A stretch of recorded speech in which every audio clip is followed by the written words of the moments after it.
उन पे आप जरा गूगल करके देखें कि कभी ऐसा हुआ है कि एक मुल्क किसी मुल्क की जंग लड़ रहा है, उसके लिए जंग लड़ रहा है और वही मुल्क उसी के ऊपर बमबारी कर रहा है। ये कभी हुआ है? और सवाल ये है कि ये दो डाकुओं ने क्यों नहीं उनसे पूछा, क्यों नहीं उनको कहा कि जब गांव के अंदर और हमारे कबायली इलाके पे जब ड्रोन अटैक यानी बम फटता था तो आपको पता है औरतें, बच्चे, बेकसूर लोग मारे जाते थे। जब ड्रोन अटैक एक घर पे फटता है तो लोगों के गोश्त के टुकड़े दीवारों पे होते हैं। इनको कोई शर्म नहीं आई कि हमारे पाकिस्तानी मर रहे थे। बाहर से हमारा ही दोस्त जिसके लिए हम जंग लड़ रहे हैं वही आके यहां ड्रोन अटैक कर रहा था।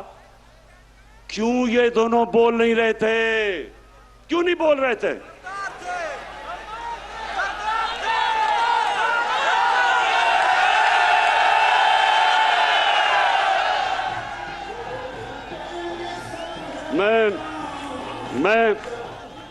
मैं आपको बताता हूं कि ये दो डाकू क्यों नहीं बोल रहे थे, क्योंकि इनके चोरी इस मुल्क से जो पैसा लूट के इन्होंने बाहर के मुल्कों में और बैंकों में और बड़े बड़े महल्लात लिए हुए थे, इनको डर था कि जिस दिन ये कहेंगे कि सर ये क्या कर रहे हैं आप, ये ना करें, वो इनकी प्रॉपर्टी जब्त कर लेंगे। आज रूसियों की जो उनकी मगरब में असासे हैं वो जब्त कर रहे हैं। इनको भी वही डर लगा हुआ था। तो ये पैसे के बुत की पूजा करने वाले चुप करके तमाशा देखते रहे और हमारे लोगों का खून होता रहा।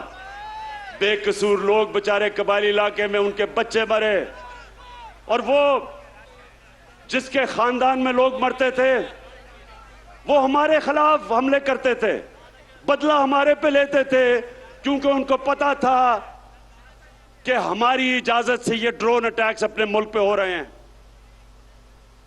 आप बताएं, जब से इमरान खान वजीर आजम बना कोई ड्रोन अटैक हुआ है? ना ही हुआ। और मैं आज अब सबके सामने कहता हूं कि कभी किसी ने कोशिश की ड्रोन अटैक करने की, मैं पाकिस्तान की एयरफोर्स को कहूंगा कि वो ड्रोन को नीचे गिरा दे। इसलिए कि ये कानून की खिलाफ वर्जी है। कोई दुनिया में कानून इजाजत नहीं देता कि आप किसी के मुल्क में आके अटैक करके और लोग मार दें। अंग्रेजी में कहते हैं जज, ज्यूरी, एक्सिक्यूशनर। ये किसी कानून के अंदर नहीं है, ये जंगल के कानून के अंदर है।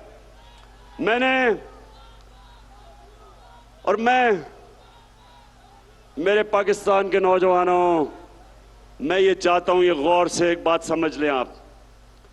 कभी भी कोई कौम अजीम कौम नहीं बनी जो दूसरों के सामने झुकती है। सिर्फ खुददार कौमें अजीम कौम बनती हैं।